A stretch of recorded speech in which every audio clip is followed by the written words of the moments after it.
হাইকোর্টে ধাক্কা খেয়েছেন অভিষেক বন্দ্যোপাধ্যায়। বিদেশ যাত্রার জন্য তিনি অনুমতি পাননি, আর এবার বিদেশ যাত্রার অনুমতি পেতে সুপ্রিম কোর্টের দ্বারস্থ হলেন অভিষেক বন্দ্যোপাধ্যায়। কলকাতা হাইকোর্টের রায়কে চ্যালেঞ্জ জানিয়ে সর্বোচ্চ আদালতে গেলেন তৃণমূল সাংসদ।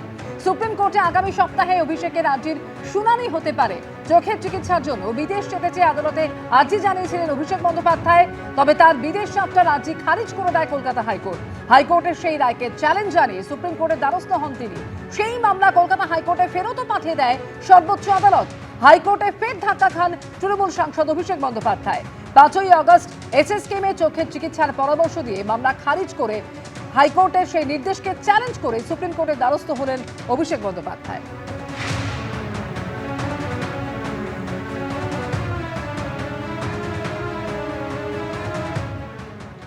বিজেপি শীর্ষ নেতারা বারবারই একেবারে স্পষ্ট বার্তা দিচ্ছেন, তোলাবাজি করা চলবে না, কাটমানি সিন্ডিকেট বরদাস্ত করা হবে না। কিন্তু তারপরেও শোকজ হোক বা সাসপেনশন, বিজেপি নেতার বিরুদ্ধে ফের তোলাবাজির অভিযোগ। এবার বেহালার সরসনায় যেখানে বাইক সারানোর গ্যারেজ থেকে তোলার অভিযোগ এক বিজেপি নেতার বিরুদ্ধে।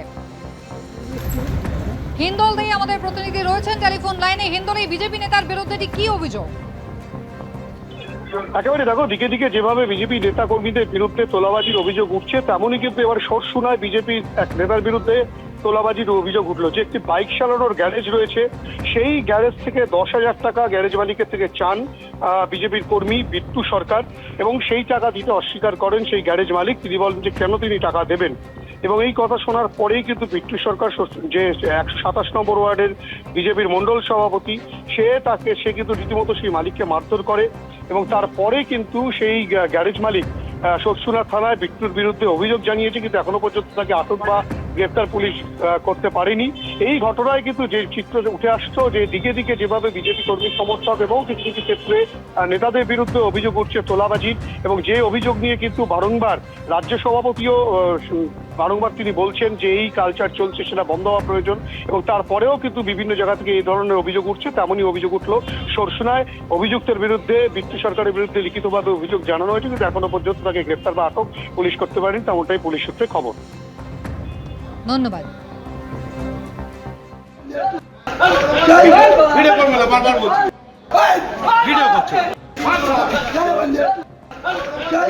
ভিডিও করবে না, বারবার বলছি ভিডিও করছে,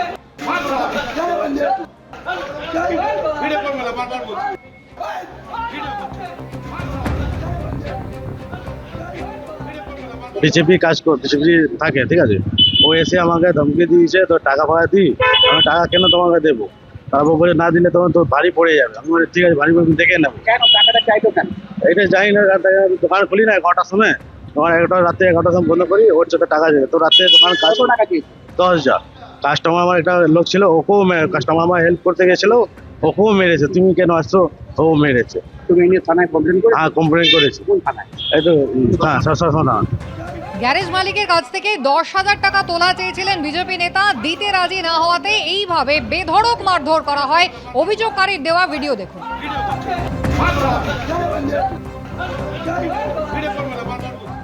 বিচ্যুতি দু এক জায়গায় আছে, কিন্তু কোনো বিচ্যুতিকে দীর্ঘদিন মানা যাবে না। সরকারের নীতি এ ব্যাপারে জিরো টলারেন্স। আরো 15 দিনের সময় দেখছি আমরা, তারপরে যেটা হবে বুঝতে পারছি। তোলাবাজি সংস্কৃতি এত সহজে উঠে যাবেন ভাবার কোনো কারণ নেই। পুলিশকেও বলা হয়েছে এরকম কমপ্লেন এলে তাদেরকে অ্যারেস্ট করা, ব্যবস্থা নেওয়া, আর পার্টি সব নজর রেখেছে। ভাববেন না এরকম, 6 মাস যেতে দিন। এবিপি আনন্দ, এগিয়ে থাকে, এগিয়ে রাখে।